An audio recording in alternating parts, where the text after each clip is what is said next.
There literally isn't a single woman I know who hasn't been harassed online in some capacity. And I'm not just talking about trolls on Twitter. Women under 35 are much more likely to be repeatedly contacted by someone that they don't want, called offensive names, and even threatened with violence while using dating apps. And that's just according to a new Pew Research study from this year. And under the broader umbrella of internet harassment, which includes things like bullying and doxing, BIPOC women and members of the LGBTQIA+ community are much more likely to be targeted and harassed online. It doesn't actually have to be this way though. There are a lot of things that you can do to protect yourself online and make sure that your information is secure, and ensure that you do have a plan in case you ever find yourself in an unsafe situation. Here's how. Number 1, remove yourself from online lists. It took our technology reporter exactly 30 seconds to find my home address on Google, and that's because I hadn't bothered to check if I was on any online lists. It turns out that I was. If you don't actively opt out, third-party data brokers can just sell your personal information to marketing companies.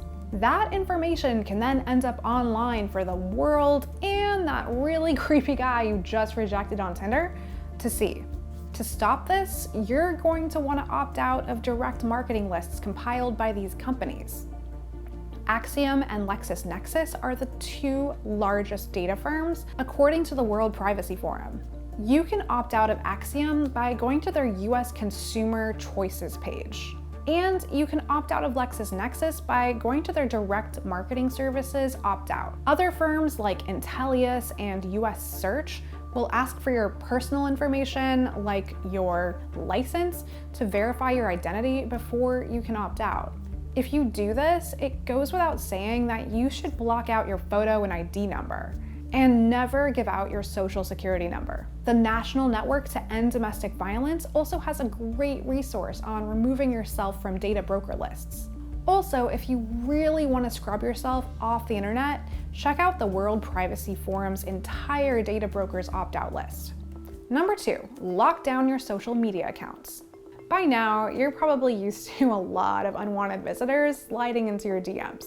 This should be a no-brainer, but you probably shouldn't be linking your social media accounts to your dating profiles or geotagging your Twitter posts. Let's not forget that a lot of dating apps don't actually screen sex offenders. And make sure that you're safe from hacking by setting up two-factor authentication on every account you have that allows it. Also, there are a few sneaky settings on Facebook, Instagram, Twitter, and even your Gmail that you're gonna wanna disable too.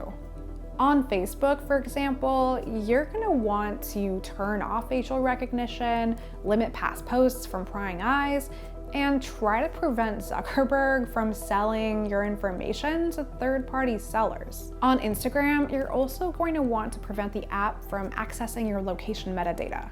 You can disable geotagging on your photos metadata by disabling geotagging in your camera app itself.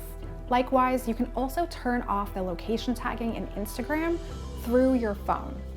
Make sure that you disable the geotagging in your Gmail account too. Lastly, and this is super important, make sure that you can limit what other Google users can see.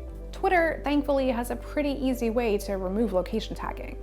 You might also want to change your settings so that your tweets aren't public, and make sure that all of your profiles are set to private.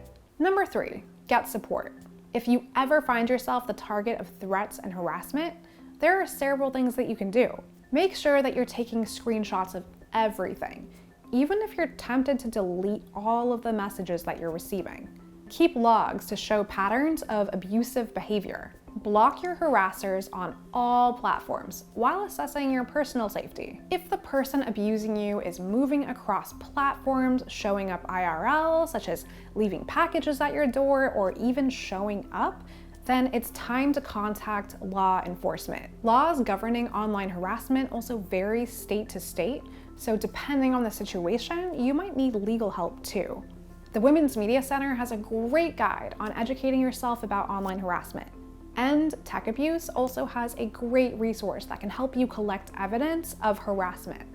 Depending on the level of harassment, you might also want to contact your workplace's HR team or even just talk to somebody. HeartMob is a great safe space to call online allies that can help. The internet can sometimes be a really scary place, but with the right tools, you'll be able to feel safe and supported and engage in the issues that you care about.